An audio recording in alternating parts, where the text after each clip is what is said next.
on the outside. And as I understand, is Dad's units under great secrecy, and we didn't know this till later, I guess, is that they were put aboard ship and left, and in many ways left Mom then to figure out how to, what we were supposed to do, and I guess that's as we were getting ready to go to New Jersey.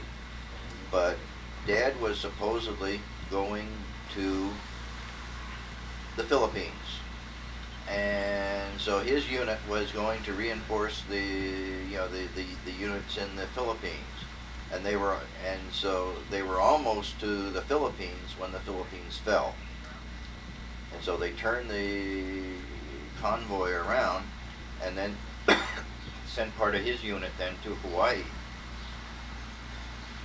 and he was part of the Army units then that spent, I don't know, 2 years, some portion of time fortifying the Philippines, building all kinds of gun emplacements on the shores, because they were expecting that when the Philippines fell, that Hawaii was going to be one of the next places that was going to be attacked. And so he was in an engineer outfit, I would assume. He talked about building gun emplacements and machine gun nests and building a lot of the roads that are in Hawaii. Hawaii really wasn't that much developed when they were over there. It was pretty primitive, and so the Corps of Engineers made it into a useful island. And in some places, even where rich property was, if it was in a strategic area, they would build these gun emplacements right on the shore of private homes and things. And so there was a lot going on with that. And I still remember seeing pictures of sugarcane fields. Remember seeing those? Mm-hmm. Dad talking about the cane fields there, and how they would burn the leaves off and then cut the cane down and that kind of thing in Hawaii. Talked about the Dole pineapple plant that was there too, and about how you could turn on any water fountain, and they had pineapple juice coming out of it. Yes.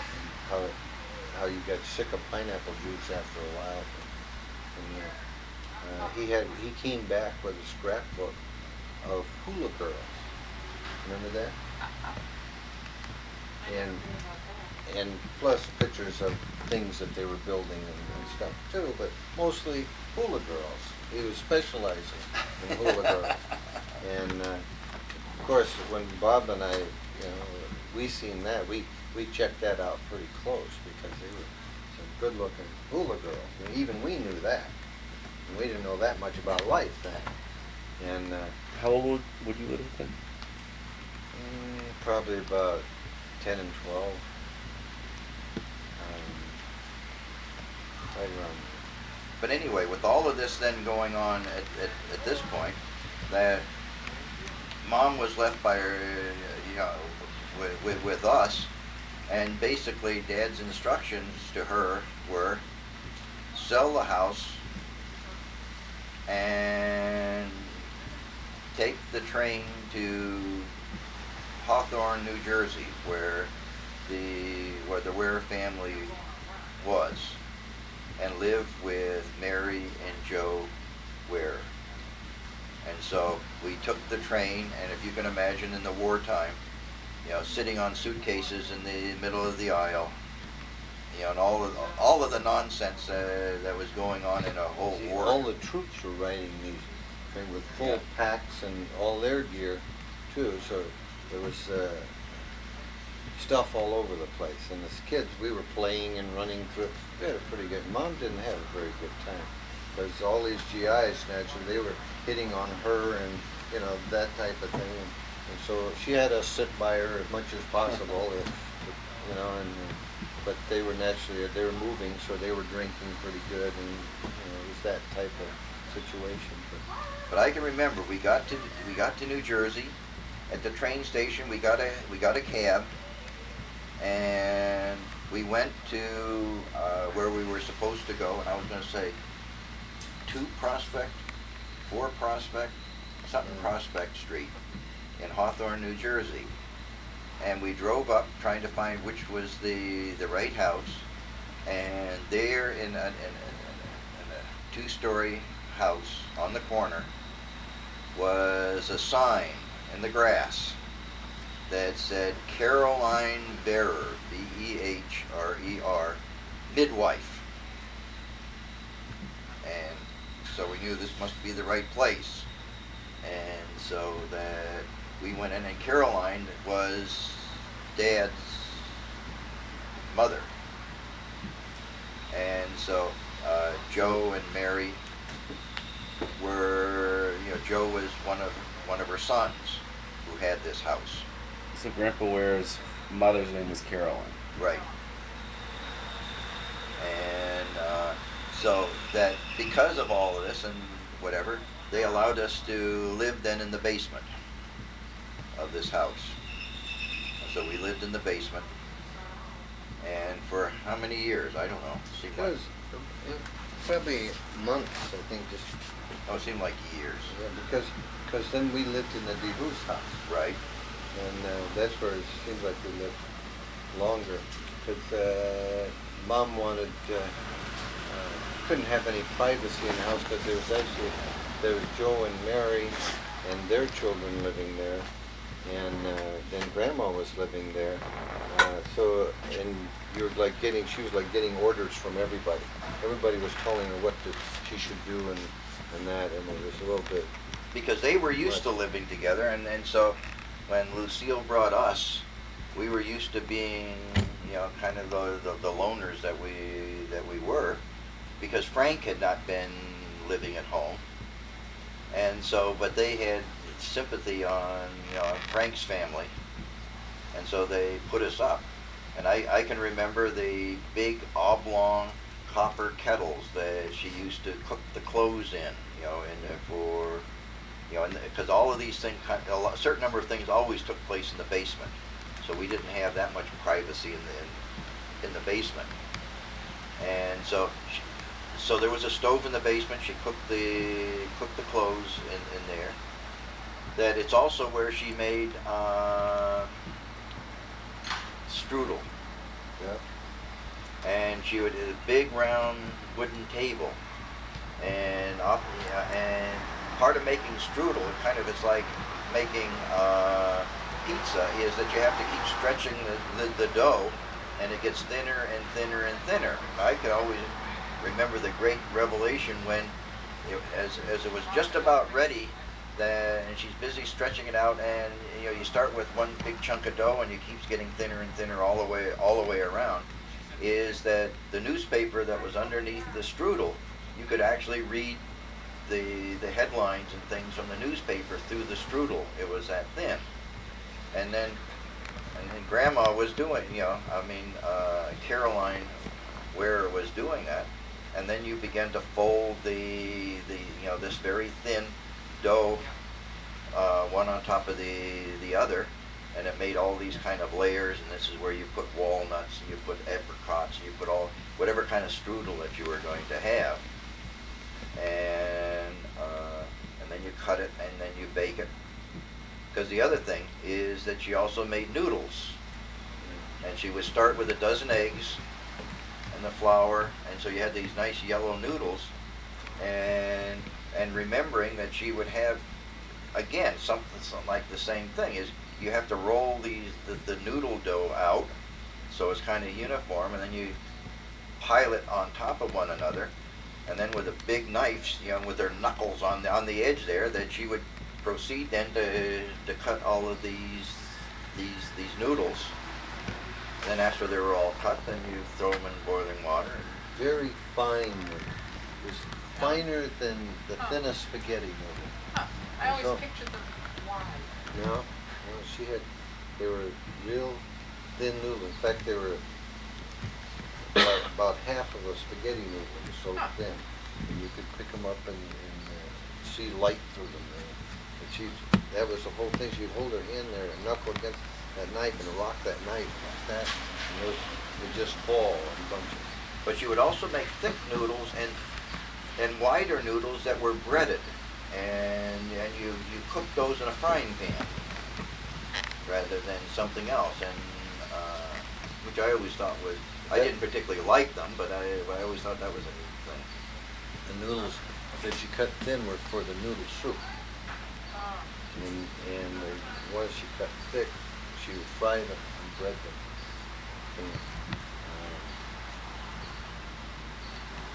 And she made something in Hungarian. It was called kürikrum.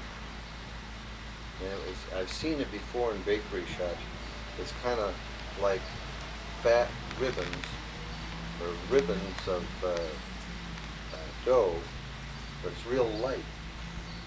And it has like cinnamon, sugar, and different things on it. And it puts a lot of eggs go into it. And it's very rich, but they're real light. And they're like those things that we got down in Hershey that you buy. Those cakes, little cakes like, and they put powdered sugar on them. It's something like that. Only they do it in ribbons, so it's about that wide and long and real light. I just wanted to say one thing about Alaska. When we left, it was kind of I remember it as a big shock that we were moving, because we were told one day that we're moving, and the next day they brought the boxes over and everything was being packed. In other words, in about 4 days, we were gone.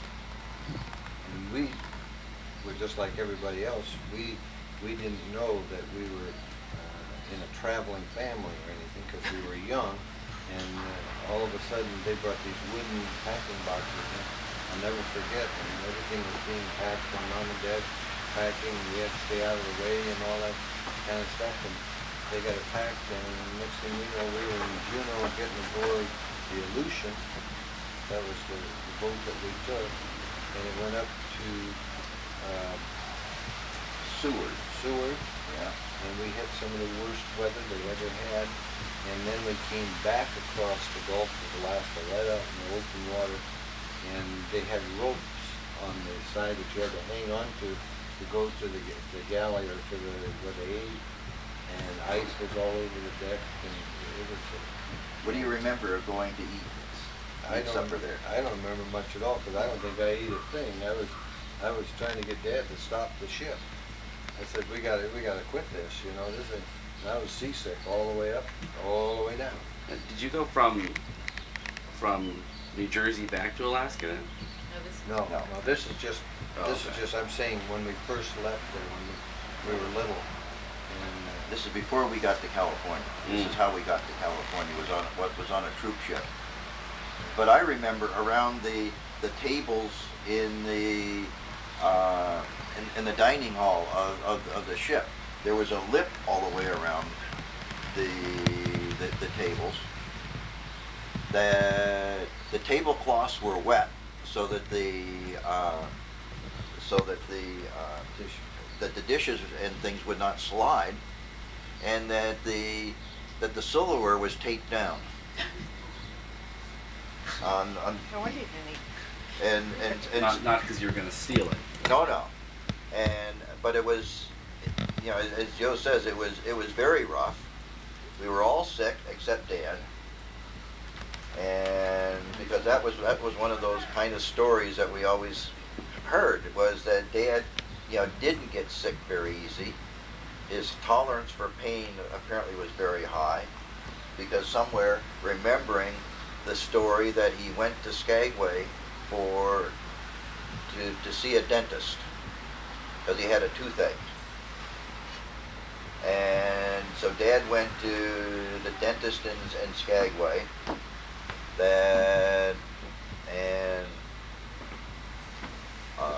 He either had his tooth drilled on or pulled, but without Novocaine, because that was just the way that you did that.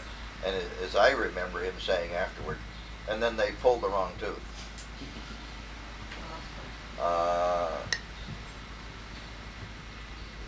it was that that dentist that was up there, Painless Parker. That was his name. That's how he advertised. Painless Parker.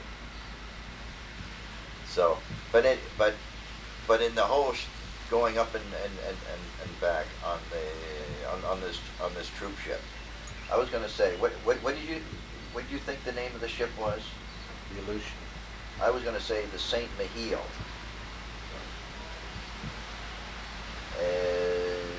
That's what recollection I have this whole thing, and it could be that we went up on one ship and came back on on another one, but being family on a troop ship wasn't the best thing anyway.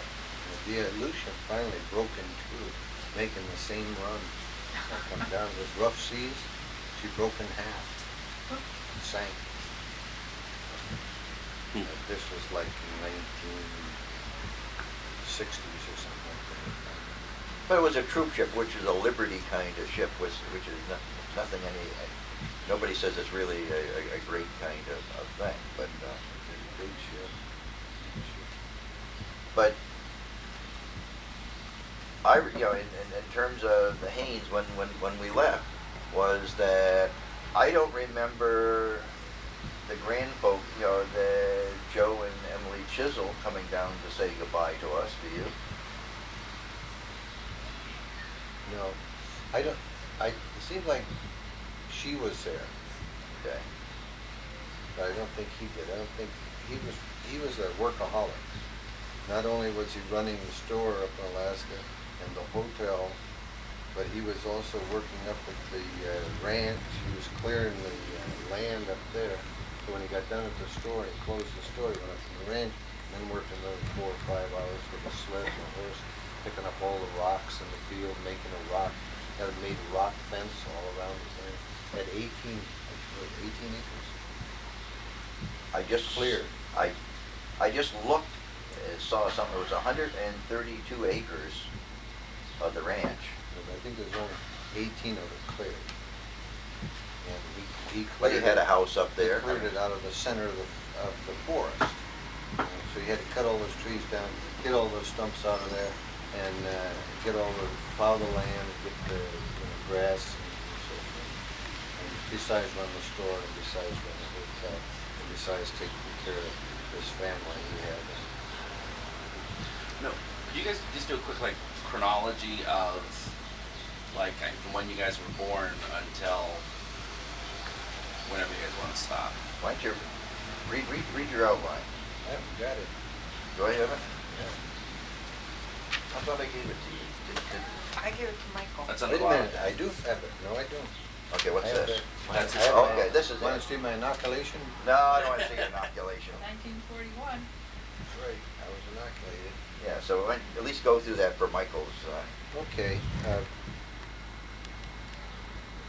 So where we left off is we were in New Jersey. Just to review where we came from, we went from Haines, Alaska, Fort William, Seward Army Post, Paco.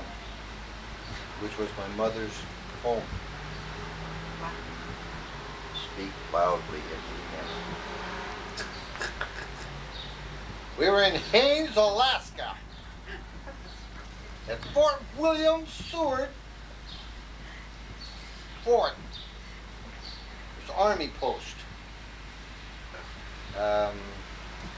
which was my mother's home, and we left there during the beginning of the war, and to Seaside, California. Father was at Fort Ord, which was a staging area. All the troops were leaving there for the Pacific. He went overseas, and as Bob had said, his group was supposed to go to the Philippines. They were diverted back to Hawaii. While we were at Seaside, we had 2 infections that got us. Measles we had, and we were down in bed for a week each with them. And then we had poison ivy. We had to wear our swimming suits while they painted us with calamine. And we didn't just get it on the arm. I mean, we had it all over our bodies. We walked around like the 2 painted kids now. And the school system was very easy for us in California. pretty laid back because Alaska schools were pretty strict. So you'd Yeah. started school in Alaska. I got kicked out of school in Alaska because I only went to kindergarten and I didn't know anything. I didn't know any of my numbers. I didn't know my alphabet. I didn't know colors. Um, I just had nobody work with me and about this, and so I went to school and it was Mrs. Brackett. She Bracket. was the teacher. And I remember her, first day I got there, I spent a half a day in school and she marched me all the way home and gave me back to my mother and said, you know, words to effect, he's not ready yet. And but we went, the war broke out and we left Alaska and we got down to California. They worked with me on pictures and numbers and ABCs and that stuff in school, but it wasn't a real regimen in school.